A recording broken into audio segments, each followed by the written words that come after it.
آج تم قرآن کریم کو مٹاؤ گے، قرآن کریم کو ختم کرو گے، ارے وہ تو اوراق ہے، وہ تو نقوش ہے، وہ تو ختم ہو جائیں گے، لیکن جو دلوں کے اندر راسخ ہو چکا ہے، دلوں کے اندر قرآن کریم کا ایک ایک زبر، ایک ایک پیش، ایک ایک آیتیں دلوں کے اندر پیوست ہو چکی ہیں، دلوں کے اندر جم اور گڑ گئی ہیں، ان آیتوں کو، ان حرف اور زیر اور پیش اور زبر کو کس طریقے سے مٹاؤ گے؟ تمہیں دوبارہ جنم لینا پڑے گا۔ یاد رکھو، تم قرآن کریم کو ختم نہیں کر سکتے۔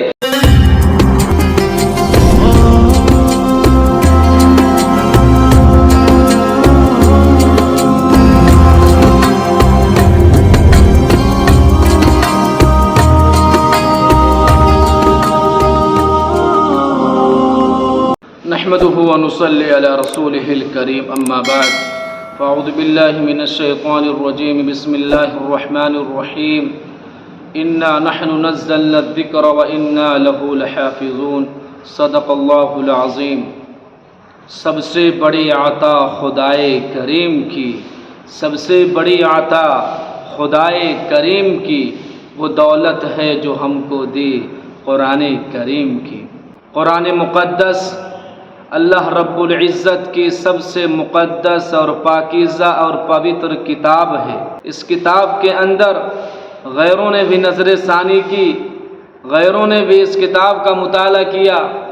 تو ایمان لانے پر مجبور ہو گئے۔ جبیر بن مطعم کا واقعہ آپ دیکھیے اور پڑھیے، کتنا سنگ دل آدمی تھا،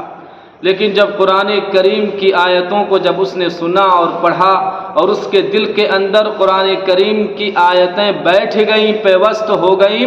تو دل کی دنیا ہی بدل گئی۔ جو قرآن کا دشمن تھا، اللہ نے اس کو ہدایت دے دی، قرآن کی آیتوں کو سن کر ایک دم مستانہ ہو گیا، قرآن کا دیوانہ ہو گیا، اس کا جگر پھٹنے لگا اور دامن ایمان سے وابستہ ہو گیا۔ حضرت عمر فاروق رضی اللہ تعالی عنہ کو دیکھ لیجیے، ایمان لانے سے پہلے اسلام کے دشمن، قرآن کے دشمن،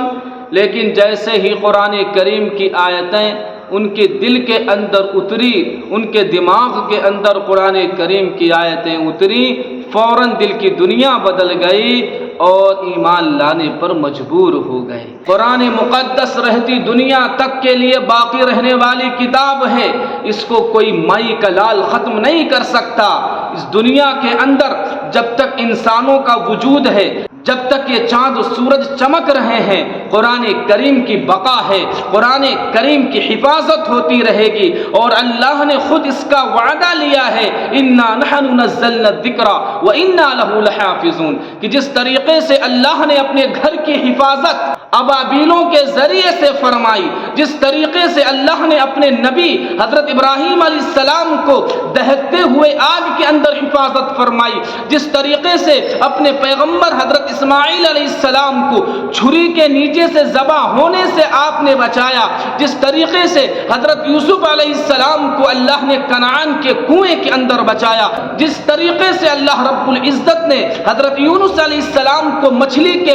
پیٹ کے اندر حفاظت فرمائی، اسی طریقے سے یہ جو مقدس کتاب ہے، پوتر کتاب ہے، آخری کتاب ہے قرآن کریم، جو رہتی دنیا تک کے لیے قائم اور دائم رہے گی، اللہ رب العزت اس کی حفاظت کا وعدہ کیا ہے۔ ہندوستان کے اندر انگریز بھی آیا تھا اور اس کی سب سے پہلی یہی خواہش تھی اور تمنا تھی اور اس کا یہ آرزو تھا اور اس کی دلی خواہش تھی کہ سب سے پہلے ہندوستان کے اندر سے قرآن کریم کو ختم کیا جائے، علماء کو ختم کیا جائے۔ چنانچہ 3 لاکھ قرآن کریم کے نسخے نظر آتش کیے گئے اور علماء اور حفاظ کو پھانسی کے پھندے پر لٹکایا گیا، لیکن رب کعبہ کی قسم قرآن کریم پر کسی طرح کی کوئی آنچ نہ آ سکی اور انگریزوں کو کتوں کی طرح بھاگنا پڑا۔ شاعر کہتا ہے کہ فانوس بن کے جس کی حفاظت ہوا کرے، فانوس بن کے جس کی حفاظت ہوا کرے